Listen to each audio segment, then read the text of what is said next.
Governor പറഞ്ഞ കാര്യം ശരിയാണ്. പോലീസ് സേനയെ രാഷ്ട്രീയമായിട്ട് ഉപയോഗിക്കുന്നതിൻ്റെ അതിന് കൊടുക്കുന്ന പ്രതിഫലമാണ് ഈ അവാർഡ്. അതായത് ഗുഡ് സർവീസ് എൻട്രി. ഇത് ആത്മാഭിമാനമുള്ള ഒരൊറ്റ പോലീസുകാരനെ എനിക്ക് വേണ്ടാന്ന് പറയണം. അതാ വേണ്ടത്.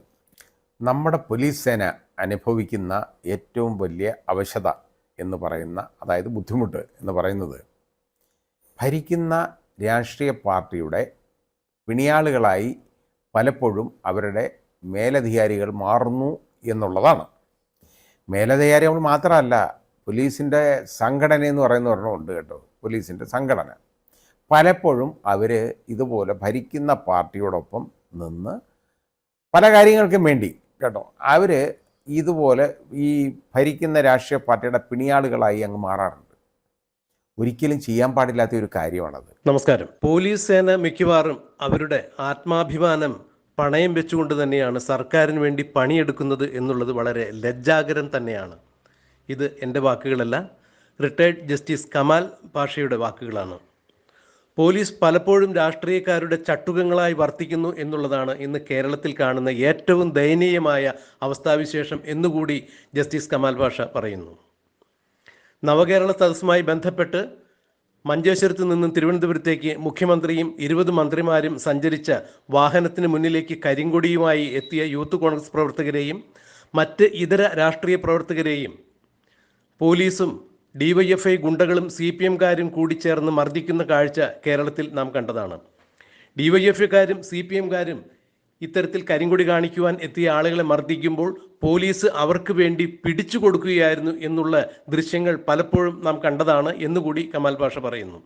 അതായത് ഭരിക്കുന്ന പാർട്ടിക്ക് വേണ്ടി പോലീസ് എന്ത് വഴിവിട്ട് പണിയും ചെയ്യുന്ന കാഴ്ചയാണ് കണ്ടുകൊണ്ടിരിക്കുന്നത്.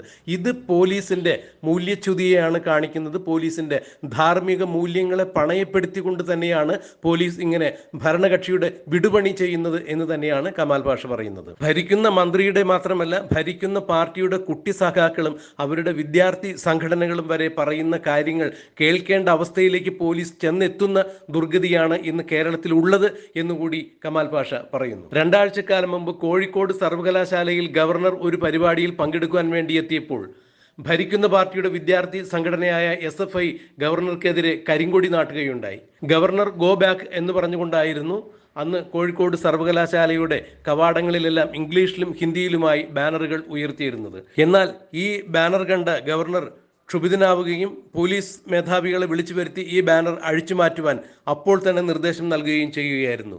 ആ അവസരത്തിൽ ഗവർണർ പോലീസുകാരോട് പറയുന്നുണ്ടായിരുന്നു, നിങ്ങൾ ആരുടെയും വീട്ടുപണിക്കാരല്ല, നിങ്ങൾ ആരുടെയും സേവകരല്ല, ഈ സർക്കാരിൻ്റെ സേവകരാണ് നിങ്ങൾ. നിങ്ങളുടെ ആത്മാഭിമാനത്തിന് നിരക്കാത്ത ഒരു ജോലിയും നിങ്ങൾ ചെയ്യരുത് എന്ന് ഗവർണർ കൂട്ടിച്ചേർക്കുകയുണ്ടായി. എന്നാൽ നവകേരള സദസ്സിൽ യൂത്ത് കോൺഗ്രസ്സുകാരെയും മറ്റ് ഇതര ആളുകളെയും കരിങ്കൊടി കാണിച്ച മറ്റിതര രാഷ്ട്രീയ പ്രവർത്തകരെയും തല്ലിച്ചതച്ച പോലീസുകാർക്ക് ഇപ്പോൾ ഗുഡ് സർവീസ് എൻട്രി കൊടുക്കുന്ന ഒരു ചടങ്ങ് നടക്കുന്നുണ്ട്.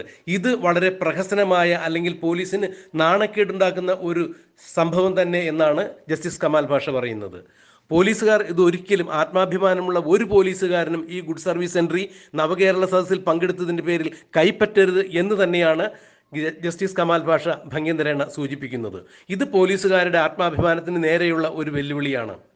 പിണറായി വിജയന് വേണ്ടി വിടുപണി ചെയ്യുന്ന, അല്ല എന്നുണ്ടെങ്കിൽ പിണറായി വിജയൻ്റെ ഒത്താശയ്ക്കത്ത് തുള്ളുന്നതിൻ്റെ പേരിൽ അവർക്ക് കിട്ടിയ, മറ്റുള്ളവരെ അടിച്ചമർത്തുവാൻ വേണ്ടി അവർ കാണിച്ച ഔത്സുക്യത്തിന് പിണറായി വിജയൻ നൽകുന്ന ഒരു ഗുഡ് സർവീസ് എൻട്രി ഉണ്ടോ? യാതൊരു പ്രയോജനവുമില്ല. അത് നാണക്കേടിൻ്റെ മുദ്ര തന്നെയാണ് എന്നാണ് ഇപ്പോൾ ജസ്റ്റിസ് കമാൽ പാഷ പറയുന്നത്. പോലീസുകാർക്ക് സുസംഘടിതമായ ഒരു സംഘടനയുണ്ട്.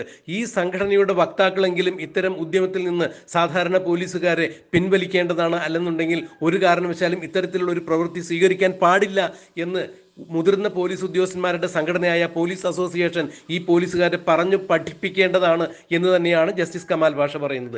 ഇത് നാണക്കേടാണ്, പോലീസ് സേനയ്ക്ക് തന്നെ നാണക്കേടാണ്. കേരളത്തിലെ ക്രമസമാധാന തകർച്ച തന്നെയാണ് ഇതിലൂടെ കാണിക്കുന്നത് എന്നാണ് ജസ്റ്റിസ് കമാൽ പാഷ കൂട്ടിച്ചേർക്കുന്നത്. നമുക്ക് ജസ്റ്റിസ് കമാൽ പാഷ ബഹുമാനപ്പെട്ട മുഖ്യമന്ത്രി പിണറായി വിജയനെയും പോലീസിനെയും അതിനിശിതമായ രീതിയിൽ വിമർശിക്കുന്ന ഈ സംഭാഷണം ഒന്ന് കേൾക്കാം. പോലീസിനെ യഥാർത്ഥത്തിൽ ഗവർണർ പറഞ്ഞ ഒരു കാര്യം, രാഷ്ട്രീയമായിട്ട് കാര്യങ്ങൾക്ക് പോലീസിനെ ഉപയോഗിക്കുന്നു എന്നുള്ളതിൻ്റെ തെളിവായതെന്ന് പറഞ്ഞു. സത്യമാണ്. അതിൻ്റെ ഏറ്റവും വലിയ തെളിവല്ലേ ഇത്? രാഷ്ട്രീയ കാര്യങ്ങൾക്ക് വേണ്ടി പോലീസിനെ പോലീസ് സേന എന്ന് പറയുന്നത് അവരുടെ ആത്മാഭിമാനം പണയം വെച്ചാണ് ഈ ഗുണ്ടകൾക്ക് വേണ്ടി സേവനം അനുഷ്ഠിക്കുന്നത്.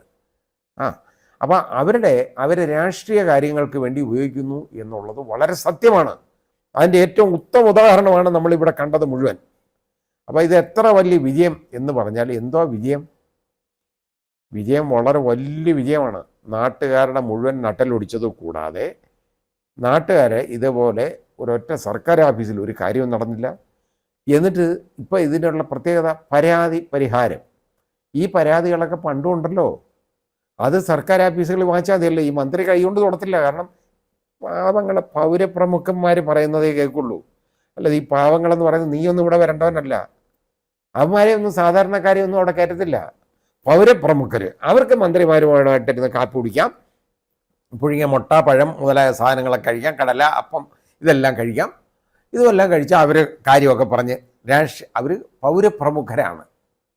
ഈ ഉച്ചനീചത്വം കേട്ടോ നമ്മുടെ നാട്ടിൽ ഇല്ലാതാക്കിയ ഒരു രാഷ്ട്രീയ ആയിരുന്നു യഥാർത്ഥത്തിൽ CPM. പക്ഷേ ഇപ്പോൾ അത് തിരികെ കൊണ്ടുവന്നേക്കുകയാണ് ഈ പൗരപ്രമുഖരെ പ്രദർശിച്ചതോടുകൂടി. കാരണം സാധാരണ ജനങ്ങളെയും പാവങ്ങളെയും പൗരപ്രമുഖരെയും അവർ വേർതിരിച്ച് കാണുന്നു എന്നുള്ളതിൻ്റെ ഏറ്റവും വലിയ തെളിവാണിപ്പോൾ ഈ CPMൻ്റെ രാഷ്ട്രീയ പാപ്പരത്വം, രാഷ്ട്രീയമായ അധപതനം എന്നുള്ളതല്ലാതെ ഇത് ഒന്നിനെയും കാണിക്കുന്നതല്ല. ഗവർണർ പറഞ്ഞ കാര്യം ശരിയാണ്.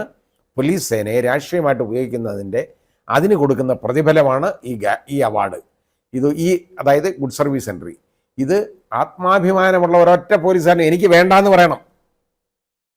അതാ വേണ്ടത്. നമ്മുടെ പോലീസ് സേന അനുഭവിക്കുന്ന ഏറ്റവും വലിയ അവശത എന്ന് പറയുന്ന, അതായത് ബുദ്ധിമുട്ട് എന്ന് പറയുന്നത്, ഭരിക്കുന്ന രാഷ്ട്രീയ പാർട്ടിയുടെ പിണിയാളുകളായി പലപ്പോഴും അവരുടെ മേലധികാരികൾ മാറുന്നു എന്നുള്ളതാണ്.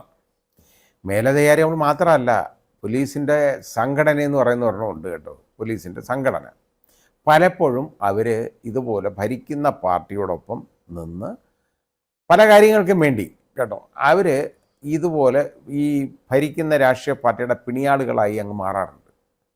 ഒരിക്കലും ചെയ്യാൻ പാടില്ലാത്ത ഒരു കാര്യമാണത്. കാരണം പോലീസ് സേന എന്ന് പറഞ്ഞാൽ നമ്മൾ പറയും കേട്ടോ, പോലീസ് എന്ന് പറയുന്നതിൻ്റെയൊക്കെ നിർവചനം നമ്മൾ പറയാറുണ്ടല്ലോ എപ്പോഴും കേട്ടോ. അത് പോലീസിൻ്റെ politeness, obedience, loyalty, integrity, intelligence, അത് രണ്ടും പറയാറുണ്ട്. ഇൻ്റലിജൻസ്, കറേജ് ആൻഡ് എഫിഷ്യൻസി, ഇതാണ് പോലീസ്.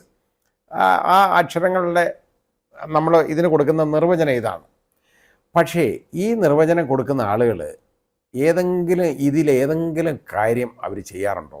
നമ്മളതാ ആലോചിക്കേണ്ടത്. ഇപ്പോൾ ഭരിക്കുന്ന ഒരു പാർട്ടി അങ്ങ് തീരുമാനിക്കും. ഇപ്പോൾ നമ്മുടെ കേരളം ഭരിക്കുന്നത് CPMൻ്റെ ഇതാണ്, അവർ ഗവൺമെൻറ്റാണ്. അപ്പോൾ ഇടതുപക്ഷം ഇവർ CPMക്കാർ പറയുന്നത്, ബാക്കിയൊക്കെ അതിനകത്തൊന്നും കാര്യമൊന്നുമില്ല.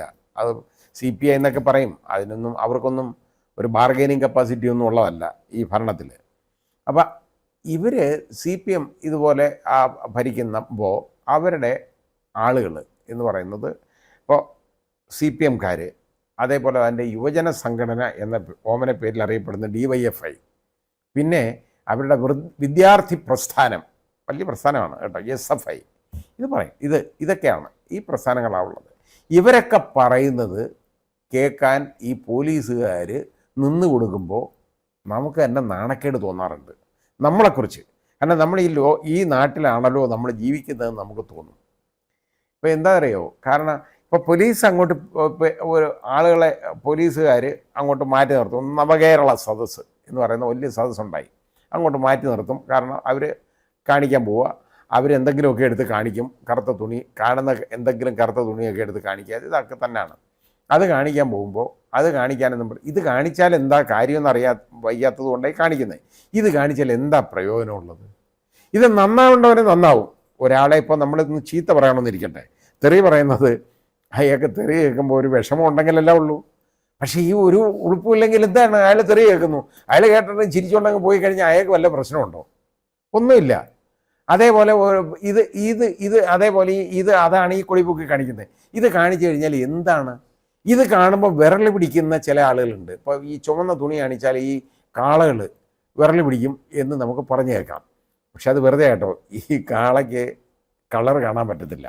പക്ഷേ ആളുകൾക്ക് ഒരു വിശ്വാസമുണ്ട്, ചുവന്ന തുണി കാണിച്ചു കഴിഞ്ഞാൽ അയ്യോ പ്രശ്നമാണെന്ന് എന്ന് പറയുന്ന പോലാണ് ഈ കറുത്ത തുണി കാണുന്നത് ചിലർക്ക് വളരെ വലിയ ചതുർത്ഥി. എന്താ കാര്യമെന്ന് എനിക്കറിയത്തില്ല. ഇത് അത് മുതലെടുക്കുന്നതാണ് ഇത് കാണിക്കാൻ പോകുന്നത്. കാരണം ഈ കറുത്ത തുണി കാണിച്ചാൽ ഈ ആളുകൾ ഇളവിപ്പോവും എന്ന് കണ്ടു കഴിഞ്ഞാൽ അപ്പം കറുത്ത തുണി കാണിക്കാൻ തോന്നും. അങ്ങനെയാണ് ഈ ഇറങ്ങുന്നത്. അടികൊള്ളാൻ പോകുന്നതാണ്. യവന്മാർക്ക് വേറെ പണിയൊന്നും ഇല്ലാത്തതുകൊണ്ട് അടികൊള്ളാൻ പോകുന്നത്. അല്ലെങ്കിൽ ഈ കറുത്ത തുണി കാണിച്ചാൽ ഈ നാടിന് വല്ല പ്രത്യേകതയുണ്ടോ? ഈ നാടിന് എന്തെങ്കിലും നേട്ടം ഉണ്ടാവുമോ?